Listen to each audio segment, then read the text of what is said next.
afternoon and welcome back to my humble home workshop. Today I'd like to discuss aspects of renovating this Colchester Student Mk1 lathe. In fact, I have 20 points that I've identified.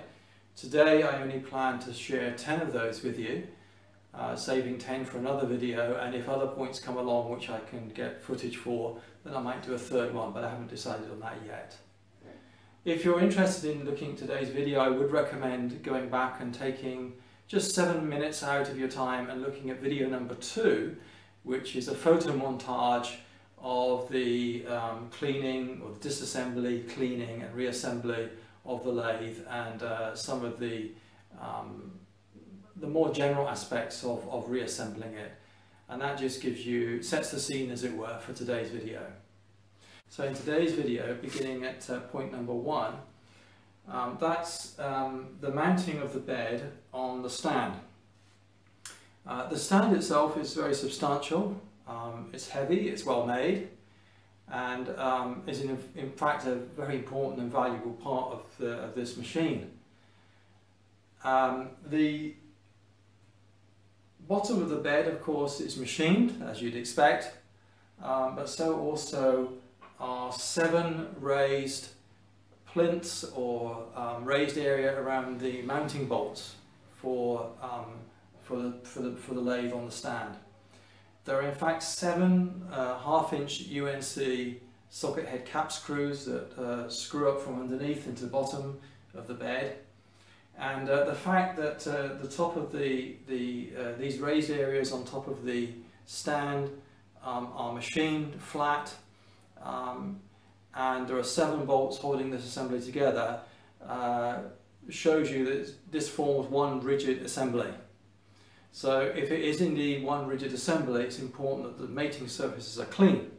So I had a look underneath the bed when I was painting it, and I discovered there were some scratches in there, there were some dings in there. I suspect that when it was put back on before, it wasn't put back on clean, or it had been dragged on some surface which wasn't flat or had something sharp in it. So I cleaned up those surfaces, and equally important is to clean up the surfaces on top of the stand itself, the cabinet. And then mounting the bed back on the lathe, make sure everything's clean.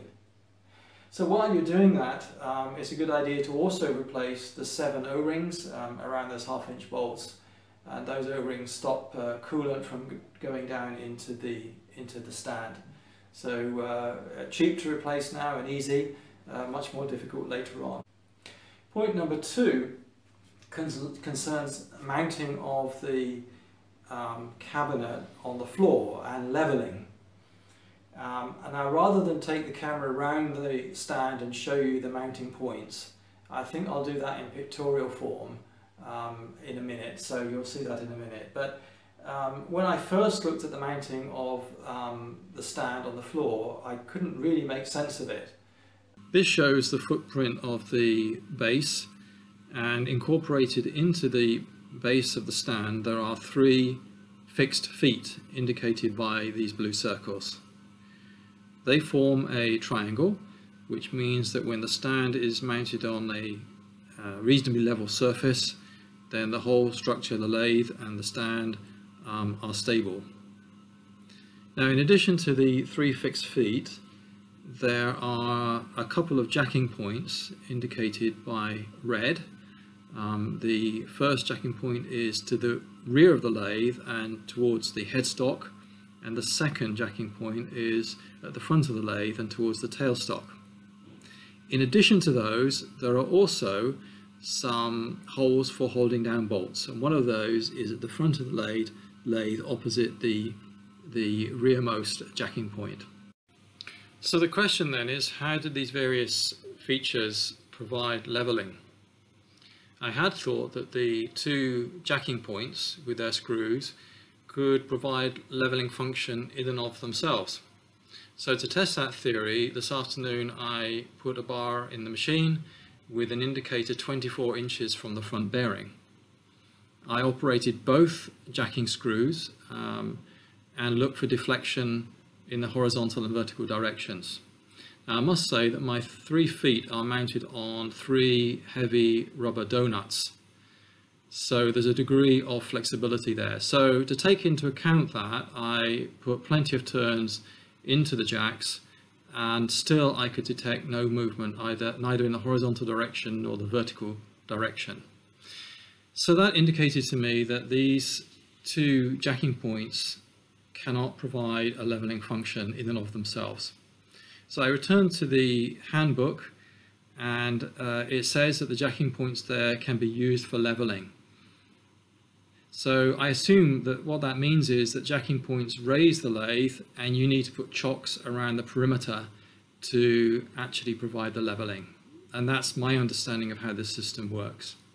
So for me, I have the 3 rubber donuts under the 3 fixed feet, and the 2 jacking screws bearing down onto the floor, actually onto pads on the floor.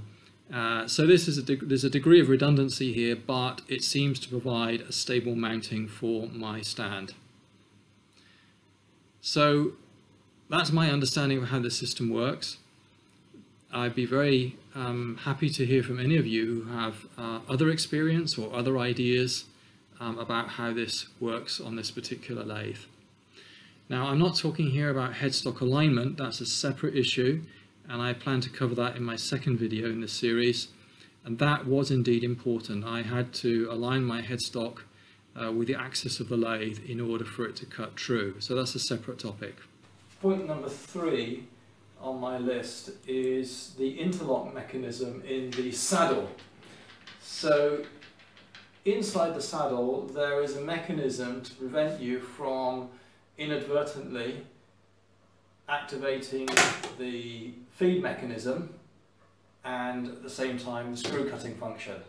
So that is really important, and what I discovered in my machine, so here we are, just show you the interlock mechanism in operation. I've engaged the screw cutting lever, and the interlock mechanism stops you from simultaneously engaging the feed mechanism.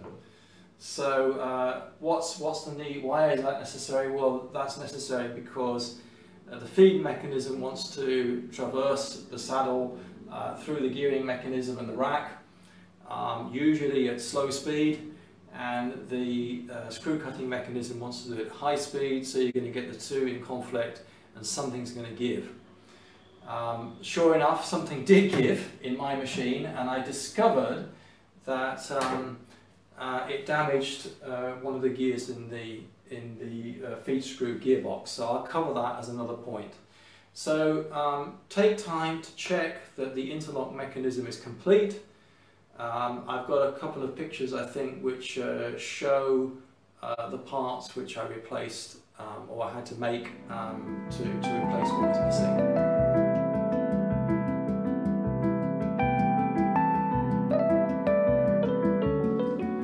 That's point number 3. For point number 4, we need to go to the end of the lathe and take the cover off. So here at the end of the machine, I'm just removing the cover on the gear train. One of the things that I first noticed with this machine was the quality of the fittings and just the material that's in them. None of your plastic fittings here, it's certainly well made. And look at this cover, an aluminium casting, very substantial. So just looking at this feature here, I haven't yet made a proper nut for this. This is just temporary.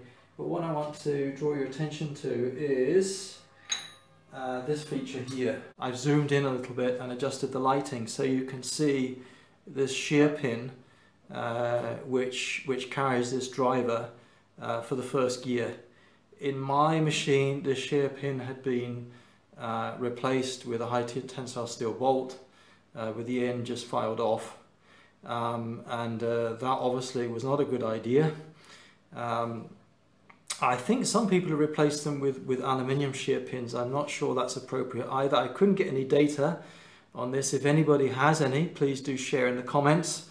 it would be good to share our thoughts on that. But I replaced it with a mild steel pin.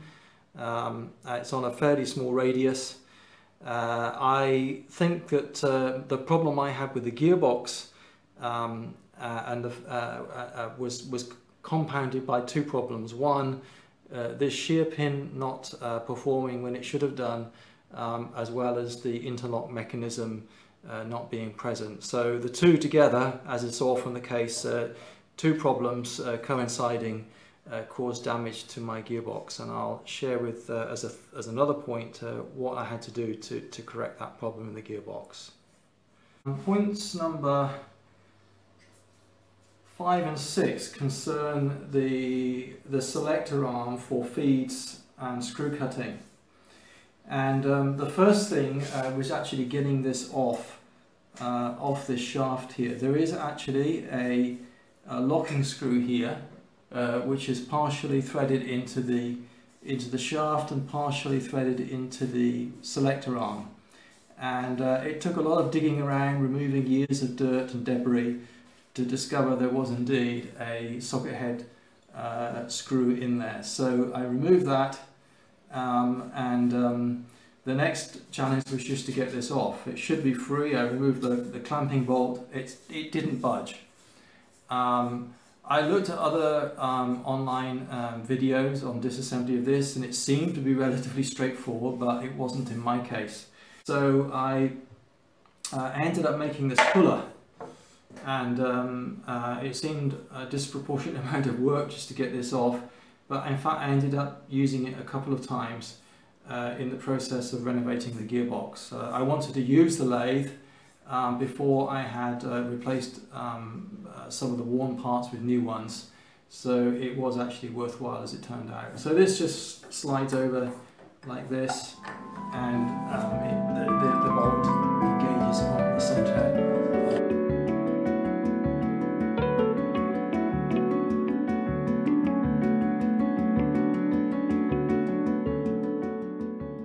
So point number 7 concerns getting the right mesh between the idler gear in the gearbox and each of the tumbler gears, each of the 9 tumbler gears.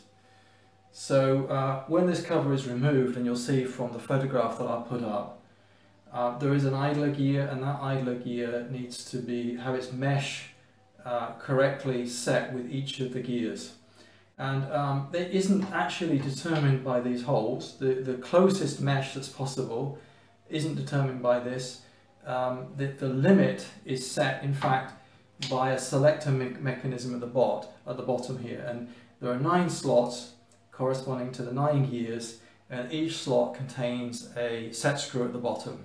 So that set screw engages with a prong, and that prong is actually what determines the closest mesh of the gears, not these holes.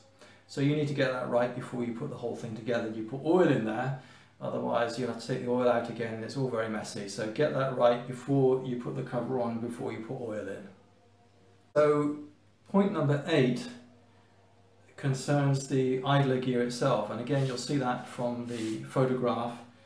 That idler gear is the component which suffered when the lockup occurred in my mechanism because of the lack of an interlock mechanism. So basically what happened was the whole thing seized up at some point. The shear pin didn't break, so the weakest point in the chain seemed to be the idler gear, which is fortunate because that's relatively easy to replace. So I looked online for an idler gear, and a second-hand one was actually prohibitively expensive, especially including shipping. So I ordered a blank gear from a gear supplier in the UK, had that gear shipped out. I had to bush it, get it down to the right size, face it to the right width. So I got all that right, and then put a cross hole on it, and that replaced the idler gear. It's interesting, I don't know how much difference it would have made to feeds and screw cutting, whether it would have made a noticeable difference, but it certainly didn't look very good, and I'm glad that I sorted that out.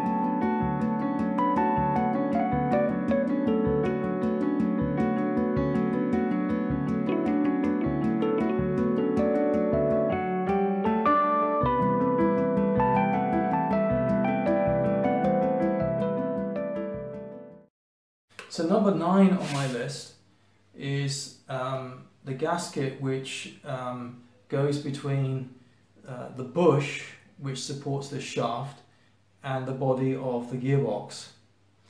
And this is part of the reason why I had to repeatedly take off this selector arm, which, as I mentioned before, wasn't easy to get off, and that's why the puller I made came in very handy.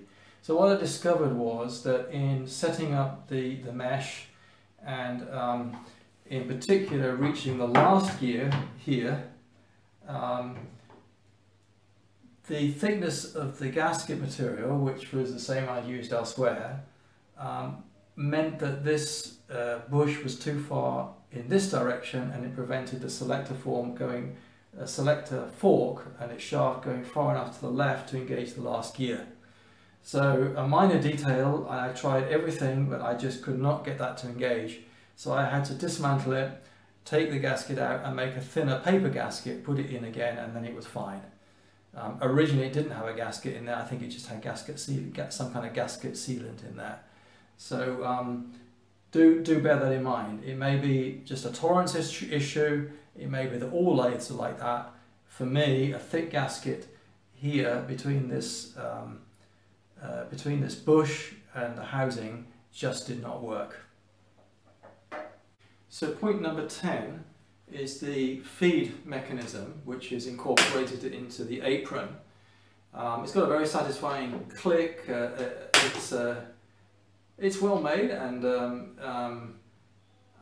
its function is to provide a safety mechanism as well as to engage and disengage feed for the saddle and for the cross slide. Of course, the cross slide is activated by pushing that in. There's a neutral position in the middle, and pulling it out transfers the drive to the saddle via the rack and pinion. We'll go to the diagram and see what's inside here. This is a schematic drawing of the feed mechanism which is incorporated into the apron. So you can imagine the apron sits on the front of the lathe here, and this box together with the feed shaft is incorporated into the apron, and the feed shaft passes through the apron. You can see the feed shaft here with its keyway cut along its length, and here showing that this is rotating because it rotates either direction. So within this mechanism, the key parts are this lever, which is on the front of the lathe, which is visible, which is adjustable with by rotating this this handle against a spring. It affects the detent pressure. It rotates, and it's kind of a locking mechanism, but that is part of a tray, and this tray rotates about the center line of the feed shaft. So actually, when you operate this, you lift this up. What you're doing is lifting the tray, and then this locks on the front here. And as you lift the tray, it raises this worm, and this worm engages with the worm wheel. So that's how the drive is engaged. And when you pull this down, this moves out, and under gravity it just drops, and the worm wheel, or the worm, moves away from the worm wheel, and the drive stops.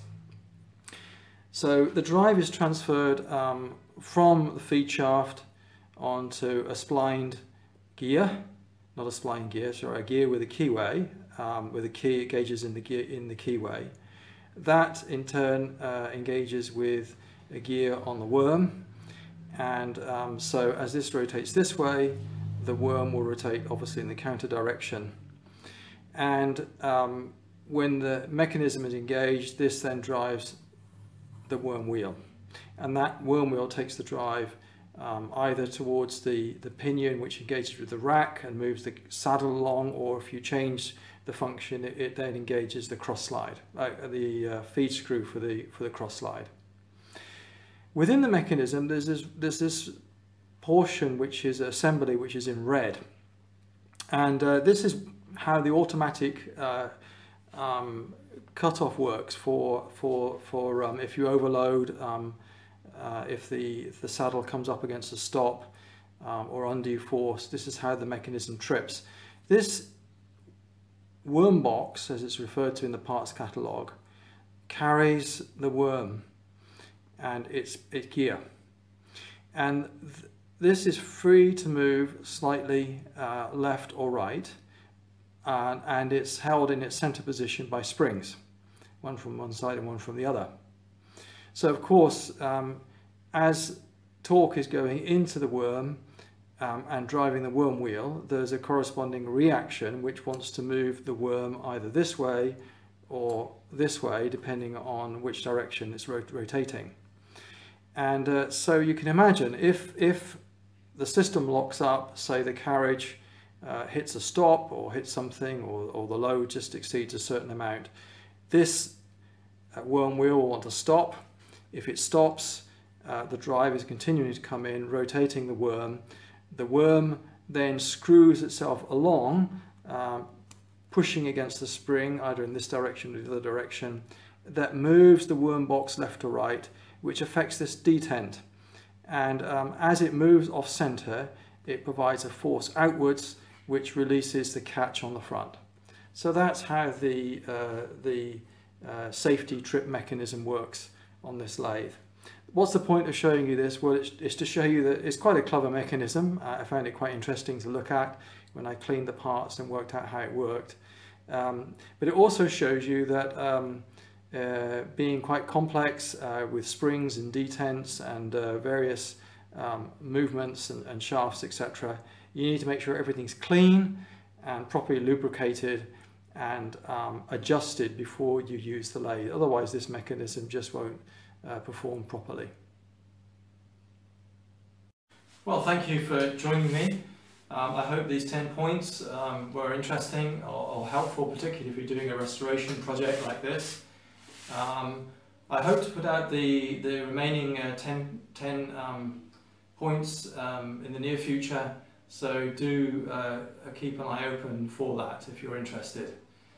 If you found this helpful, please do give me a thumbs up, consider subscribing, and also if you have any comments from your own experiences of renovating this particular lathe or a similar one, then please do put them in the comments. It's great to share ideas and somebody else might benefit from that. So thank you for joining me once again, and thank you for joining me in my humble home workshop.